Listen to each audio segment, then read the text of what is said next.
Jada, before we dive into your incredible platform, Sticks and Stones, I'd love to hear about your journey to becoming Miss Brownfield's teen. What initially drew you to compete in the Miss America organization?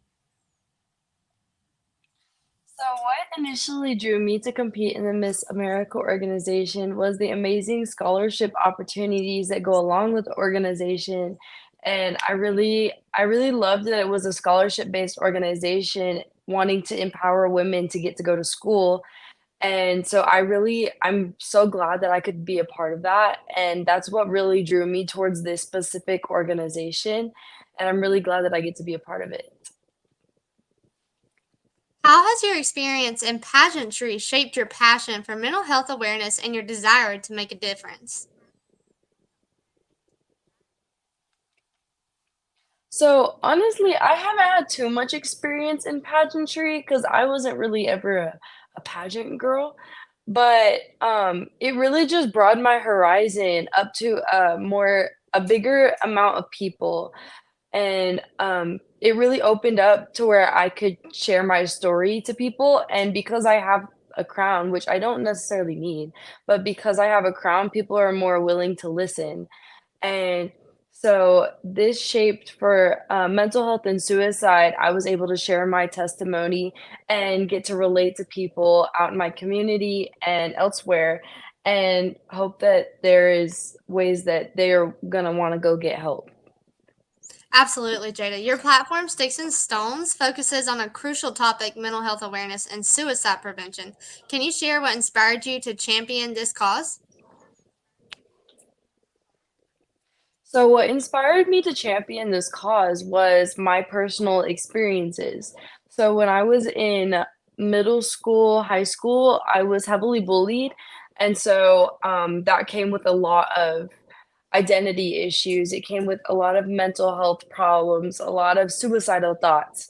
I probably committed suicide or attempted suicide probably about 3 times before I went and got help. And it's because I really didn't think that anybody was gonna hear me, and I really didn't think that I was worth saving. But when I did go get help, that's when I saw a change. That's when I saw to see that other people can go get help and their lives can be saved. Mental health issues can affect anyone regardless of age or background, but there are any personal experiences that have shaped your commitment to this platform? Absolutely. Like I said, my middle school, high school times, it was really bad. I go to a all-girls school, and so my freshman year, I was bullied for being straight, which is kind of something interesting you wouldn't think would really happen, but it really took a big toll on my mental health. And I'm biracial, I'm white and black, and so, me and my mom moved here from we moved to Lubbock from Los Angeles when I was 3, and then my mom got married when we lived here for a while, and, she married a white man, and my mom is white. So, I have a fully white family, and that created a lot of identity issues for me, and it was kinda hard to just grow up with that, and especially having now a white sister, questions were asked, and that started a lot of identity issues, which caused a lot of depression and anxiety. Thank you for sharing that, Jada. It's so important to talk about these things openly. So, how does your platform, Sticks and Stones, connect with bullying prevention? So my platform Sticks and Stones connects with bullying prevention because Sticks and Stones aims to education. Sticks and Stones aims to educate people about suicide and mental health, and that there is hope for the future, and that Gen Z will be suicide free eventually, and that there are ways for people to go get help. There's things like the 988 that people can call. You can call 911 if you feel like if it gets that bad. 988 is a prevention line that does not go to the police and will not call the police. That can be a line just for you to talk to. Or there's other suicide prevention hotlines that you can contact that will be willing just to talk to you if you need somebody to talk to. If you're struggling with suicide, then those are places that can help you. Thank you for sharing those connections, Jada. By addressing one, we can positively impact the other. Tell us about some specific ways to work to break the stigma and promote help seeking behavior. I think ways to break the stigma are to find relations to people, share your testimony, go out and make personal connections with people and allow them to know that they're not alone.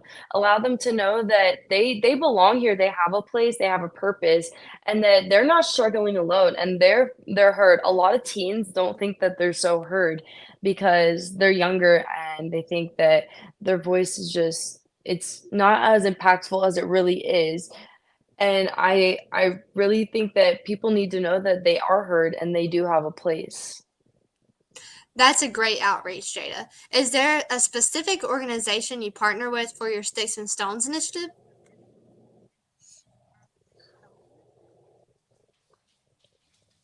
Are you able to repeat that? Yes.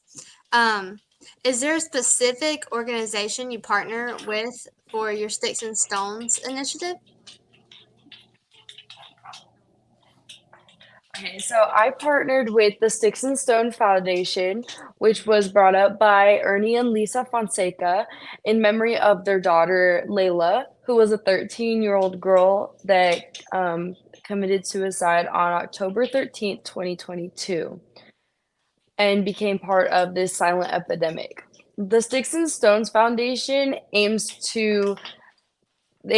towards hope that youth suicide can be prevented, and that's the mission of the Sticks and Stones Foundation.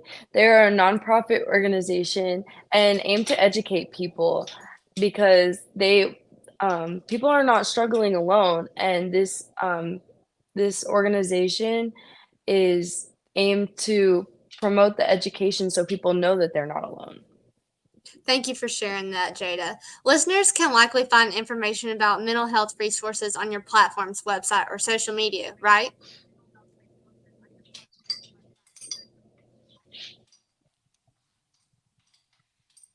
Yes. So, ways that we can get out to people, there's these little cards that actually have the hotlines on them, and I think that a great way to get those out would be to just put a positive message on those and, give them out to people. You could give them out to random people at the grocery store, random people around your school, just anybody, and just so that they know that they're not alone and that there are people that are standing behind them and standing with them. Exactly. You're a true champion for spreading mental health awareness. As you continue your reign as Miss Brownfield's teen, what are your hopes for the future of Sticks and Stones? So for my hopes, I'm really hoping that I can reach out to some school therapists and really promote that there is in-school therapy that people can use because I don't feel like students utilize that enough. And I know that there are a lot of setbacks with using the school systems because there are a lot of rules behind that. But I feel like people need to know that that's a resource that they can use and they don't have to be afraid to use that. And I think that there needs to be strong lines in place and that um, just like HIPAA in the hospital, there needs to be lines placed that things cannot get out, things cannot be told to anybody because I feel like that's what a lot of students are scared of. That's what I was scared of. So that's why I didn't want to talk to my school therapist. And so that's why I seeked outside school therapy, which a lot of people can't afford. So I'm also hoping to reach out to other organizations, other foundations that might possibly help me in providing more affordable healthcare to people. Those are wonderful goals, Jada. With your passion and dedication, there's no doubt you'll make a significant impact. Before I let you go, Jada, can you share some words of encouragement for anyone struggling with mental health or being bullied? So, just some encouraging words. You're not alone. You're never alone. You're never struggling alone. And it's okay to reach out for help. You're not gonna be looked at as broken. I thought that I was gonna be looked at as broken at one point. You're not going to be looked at as broken. You're gonna be looked at as somebody that's willing to seek help, somebody that's willing to speak out against the silent epidemic and make it not silent anymore. This needs to be something that is fixed, and you're not a broken person. You have a place here. You were put here for a purpose. You belong, and you're not struggling alone. Thank you, Jada, for those powerful words and your inspiring story and dedication. We can't wait to see you shine at the Miss Texas Teen Scholarship Pageant. We know you'll do amazing things. Remember, your passion and dedication to sticks and stones truly make a difference. Go out there and show them what you're made of. And to our listeners, remember, you are not alone. If you or someone you know needs help, please reach out. We'll include links to mental health resources in the episode description.